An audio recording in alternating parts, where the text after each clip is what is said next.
Amém. Nosso Deus e Pai, louvado seja o teu santo nome. Te agradecemos, Senhor, por essa oportunidade que tu nos dás, a tua presença. Estamos aqui, Senhor, para fazer a tua vontade, não a nossa. Pedimos ao Pai que tu nos ensine, através do teu Espírito Santo, que nos mostre na tua palavra aquilo que precisamos fazer, aquilo que precisamos de entender para que a sua vontade seja feita. Queremos andar nos teus caminhos. Queremos andar orientados pelo teu Espírito e não pela nossa vontade, e não pela nossa carne.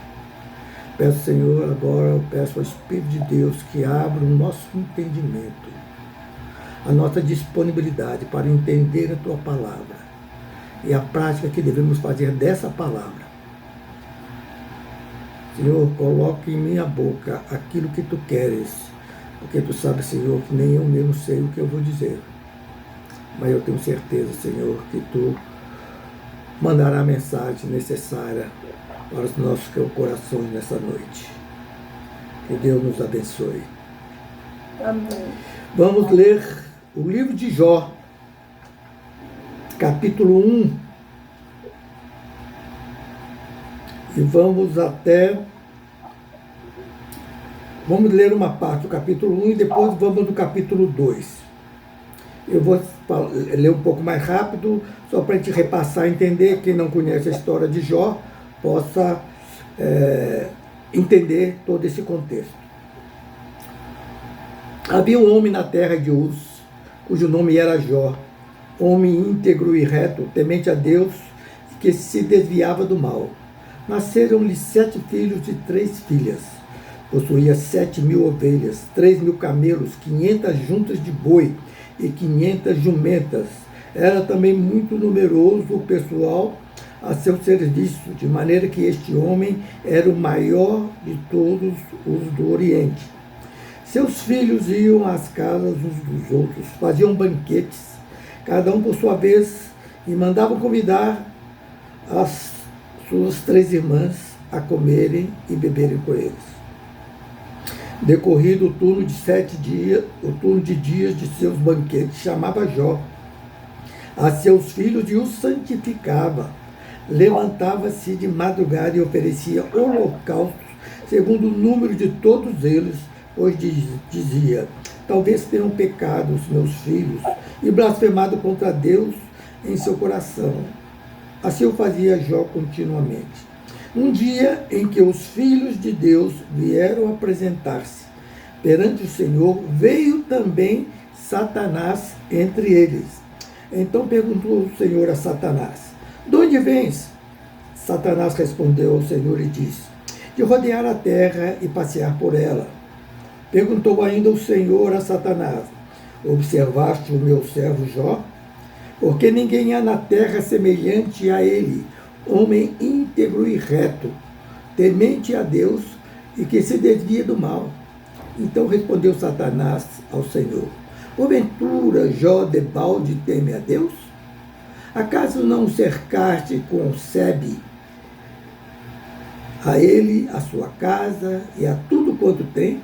A obra de suas mãos abençoaste e os seus bens se multiplicaram na terra. Estende, porém, a mão e toca-lhe em tudo quanto tem, e verás se não blasfema contra ti na tua face.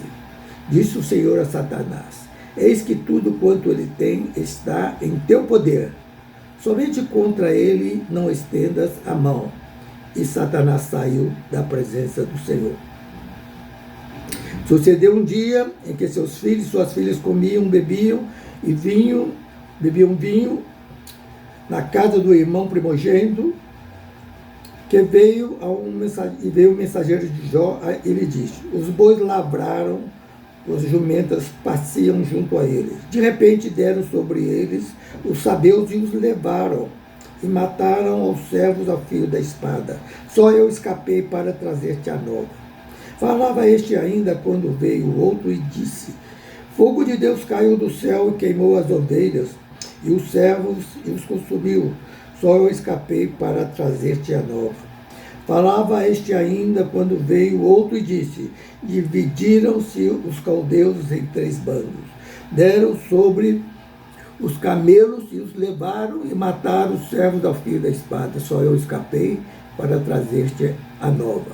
Também este falava quando de repente, quando veio outro e disse: estando teus filhos e tuas filhas comendo e bebendo vinho em casa do irmão primogênito, eis que se levantou um grande vento ao lado do deserto e deu nos 4 cantos da casa, e a casa caiu sobre eles e morreram. Só eu escapei para trazer-te a prova. Então Jó se levantou, rasgou seu manto, raspou a cabeça, lançou-se em terra e adorou. E disse: no saí do ventre de minha mãe e no voltarei. O Senhor deu, o Senhor tomou. Bendito seja o nome do Senhor. Em tudo isso Jó não pecou, nem atribuiu a Deus falta alguma. Num dia em que os filhos de Deus vieram apresentar-se, aqui já capítulo 2, vieram apresentar-se perante o Senhor, veio também Satanás. É o segundo encontro. Né? Veio Satanás entre eles apresentar-se perante o Senhor. Então o Senhor disse a Satanás: de onde vens? Respondeu Satanás ao Senhor, e disse: de rodear a terra e passear por ela. E perguntou o Senhor a Satanás: observaste meu servo Jó? Porque ninguém há na terra semelhante a ele, homem íntegro e reto, temente a Deus e que se desvia do mal. Ele conservava sua integridade, embora me incitasse contra ele para o consumir sem causa. Então Satanás respondeu ao Senhor: pele por pele, e tudo quanto o homem tem dará pela sua vida. Estende, porém, a mão, toca-lhe nos ossos e na carne, e verás se não blasfema contra ti na tua face. Disse o Senhor a Satanás: eis que ele está em teu poder, mas poupa-lhe a vida. Então saiu Satanás da presença do Senhor e feriu Jó de tumores malignos, desde a planta do pé até o alto da cabeça. Jó, sentado em cinza, tomou um caco para com ele raspar-se. Então sua mulher lhe disse: ainda conservas tua integridade? Amaldiçoa a Deus e morre. Mas ele respondeu: falas como qualquer doida. Temos recebido o bem de Deus e não receberíamos também o mal? Em tudo isso pecou Jó, tudo isso não pecou Jó com seus lábios. Aqui a história vai mais adiante, mas aqui tem o suficiente que nós precisamos para entender algumas coisas acerca de Deus. A primeira coisa que nos chama a atenção é que Satanás fazia parte do conselho de Deus, dos filhos de Deus. Satanás também estava lá. Satanás é chamado o acusador. É lá que Satanás acusa os filhos de Deus. Nós estamos aqui fazendo o que nós achamos, mas por outro lado Satanás não está parado.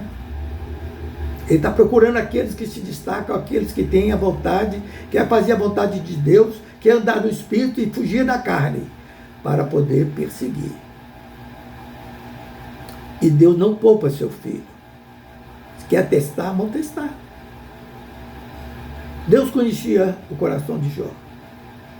Sabia quem é Jó. Aí vem uma pergunta: Deus conhece o nosso coração? Se nós estivéssemos no lugar de Jó, Deus apostaria em nós? Como nós estamos hoje. Imagine bem, quando nós temos uma enfermidade, temos um aborrecimento, nós parecemos que vamos morrer. Olha, Jó perdeu de bens, de parentes, perdeu tudo. Como o diabo não estava satisfeito, falou: toca na carne dele. E tirou ele a saúde. Ele tinha que se raspar e coçar com um caco de telha. Ele estava num estado de mulambo, de saúde zero. Ou seja, ele foi atacado das situações piores. E ele não reclamou diante de Deus. A mulher dele abandona seu Deus. O diabo ainda aproveita e usa o que tem em volta. Olha como está sofrendo, olha como que Deus está acabando com você. Não é o diabo, não. Olha como que Deus, o diabo fala assim: olha o que Deus, o seu Deus, aquele que você clama por ele, olha o que ele faz com você. Olha que ponto que ele te deixou chegar. Nós temos a fé de Jó. Nós temos a convicção de Jó? Ou nós achamos que estamos muito bem? Jó falou, o Senhor Deus, o Senhor deu, o Senhor tomou. Glória a Deus. Vem para a terra, para esse mundo duro. E daqui eu vou nu. Não levo nada desse mundo. E eu vou agora arrancar os cabelos. Vou me aborrecer. Vou aborrecer meu irmão por causa disso. É isso que Deus espera de nós. É isso que nós estamos fazendo na nossa relação com Deus. Ah, mas uma coisa dessa ninguém suporta. O exemplo de Jó é para mostrar que nós podemos suportar, porque Jesus suportou. Jesus foi até a morte, morte de cruz, foi humilhado, foi xingado, teve todo o sofrimento possível. Por causa de quem? Por nossa causa. Para todos aqueles que nele crer, não pereça, mas tenha a vida eterna. Para isso que ele sofreu tudo isso. Nós não estamos nesse mundo para gozar a vida e nem os prazeres desse mundo. Enquanto nós estivermos dando prioridade na nossa vida para os problemas desse mundo, para as coisas desse mundo, esquecendo as pessoas que estão necessitadas, as pessoas que estão caídas precisando ser levantadas, as pessoas que não conhecem a palavra de Deus, que não conhecem o reino de Deus, e nós estamos sentados ou até movimentando muito, cuidando das nossas coisas. O diabo tocou primeiro nos filhos, na família e nas coisas. O diabo não ficou contente. Não quero humilhar ele. E Deus nos coloca à prova, sabe? Porque Deus é soberano. Ele é o Criador. É Ele que determina o que vai ser e o que não vai ser. Em vão nós oramos quando não oramos segundo a vontade de Deus. Adiantava Jó orar ali? Ah, vamos pedir oração. Vamos pedir oração. Não. Deus definiu que vai ser assim. Você não vai, ninguém vai torcer o braço de Deus. Mas se Deus quiser fazer, ele vai fazer. Como Jó, lá no final do livro, né? Deus restitui a Jó, inclusive filhos, número de filhos, número de filhas, e os bens todos em dobro. Mas Jó teve que carregar a cruz. Teve que carregar a cruz dele e não negar a Deus em momento nenhum. Porque se nesse momento você tropeça e nega a Deus, você fica na estrada. Gente, existe um mundo invisível.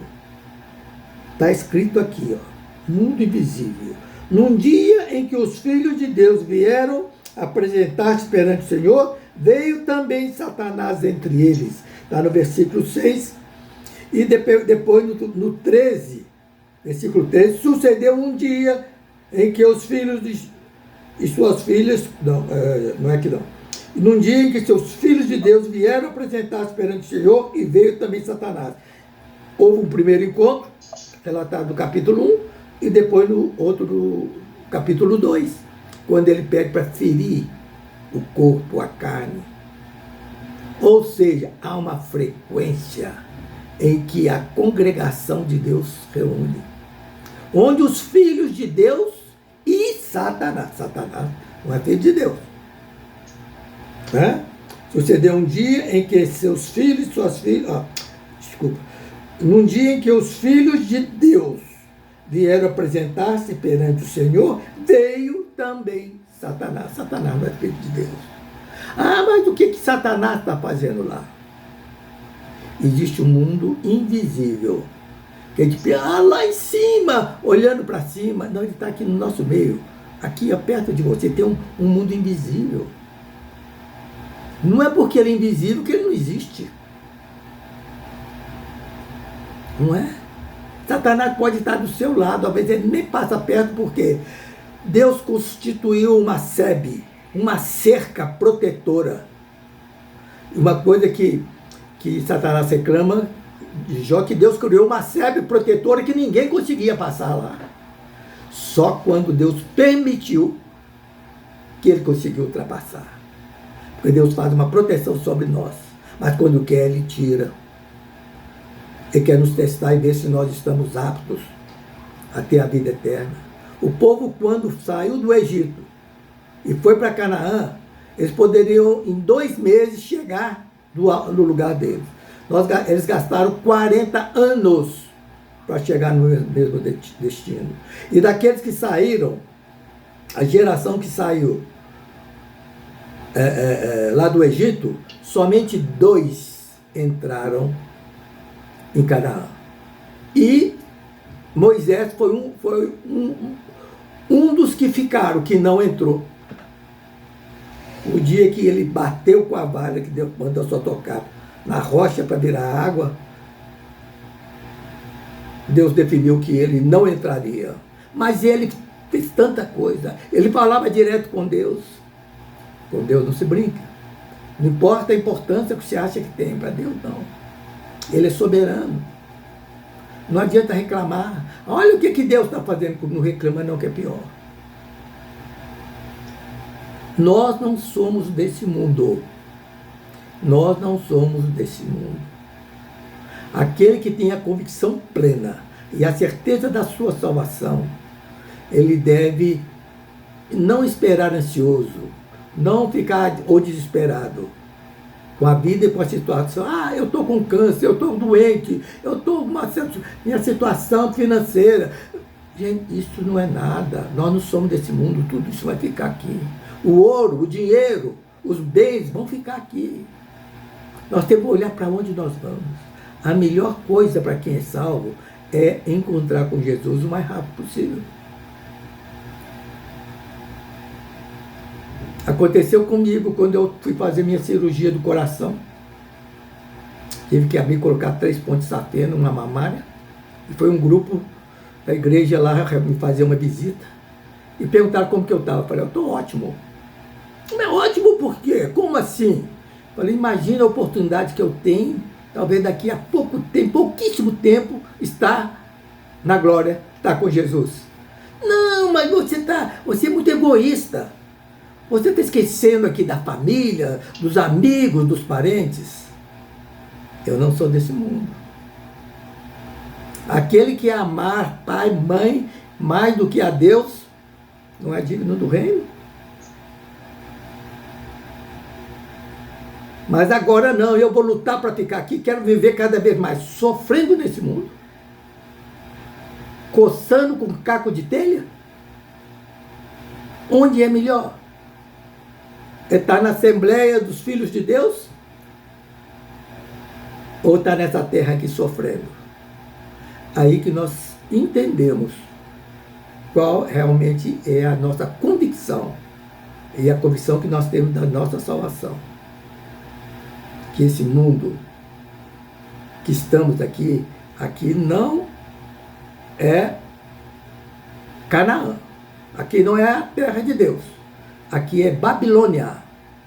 Aqui, aqueles que foram levados presos para o cativo. Lá nós somos escravos. Aqui nós somos escravos desse sistema e desse mundo. E aí nós ficamos correndo e cuidando dos cuidados desse mundo. Vão cuidar dos netos, vão cuidar dos filhos, vão acudir todo mundo. E às vezes nós estamos acudindo alguém que ele quer fazer a vontade dele e não que atenda a necessidade dele, que pode ser contrária à vontade dele. E às vezes aquele que vem pedir, ele vem aqui pedir para satisfazer uma vontade. Fiquem atentos quando alguém pede ajuda. Ele está pedindo ajuda para resolver um desejo dele, uma vontade dele. Porque eu quero um carro, olha o carro que Deus me deu. Deus não te deu carro, não. Deus não dá as coisas desse mundo, não. As coisas que Deus nos dá são preciosas. Elas servem lá para onde nós vamos. Aqui vai ficar tudo aqui. Tudo aqui é ilusão. E Jó sabia disso. Posso morrer, posso acabar tudo aqui. Eu tenho a certeza para onde eu estou. Um lugar seguro. Mas Deus pode e como ele protegia Jó. E ele ia continuar a proteger Jó quando ele resolveu mostrar para Satanás que existiam homens na terra com o coração voltado para Deus. Olha o que Jó fazia. Os filhos iam lá, depois ele fazia sacrifício para cada um dos filhos que, se por acaso tivesse pecado, seus pecados seriam perdoados. Que naquela época era através do sacrifício de sangue. Ele fazia por todos os filhos. Nós temos que cuidar uns dos outros. Tornar a família de sangue a família de Deus. Pensem nisso. Reflitam os que já viveram menos, que viveram mais, e os que estão caminhando. Nós não sabemos qual dia. Mas o dia mais feliz é o dia que nós formos encontrar com Jesus. Se você não tem essa convicção, peça ao Espírito de Deus. Mas para você pedir o Espírito de Deus, ele tem que estar com você, ele tem que estar dentro de você. Então lembre de onde caiu, reajuste, peça perdão dos seus pecados. Faça a vontade de Deus. Não é só consertar os erros, não, é passar a fazer a vontade de Deus. Para que o Espírito esteja no lugar da nossa mente, da nossa vontade, da nossa carne, e nos dirija para que possamos alcançar o alvo, que é o paraíso, junto com Deus. Que Deus nos abençoe nessa noite. Que nos ajude a refletir e pensar se por acaso nós não estamos enganados no caminho que nós estamos seguindo. Há tempo ainda para rever. Deus está nos dando uma oportunidade de parar. Será que eu estou andando no caminho certo? A minha vida está sendo trilhada segundo a vontade de Deus. Eu não deixei nada para trás sem consertar, que agora está travando minha vida. Não, gente, vamos orar. Não adianta orar fora da vontade de Deus. Deus não vai atender. Agora, segundo a vontade de Deus, onde tiver 2 ou 3, com certeza Deus vai atender. Porque essa é a condição que Ele colocou. Que Deus nos ajude, que Deus nos abençoe. Amém? Agora,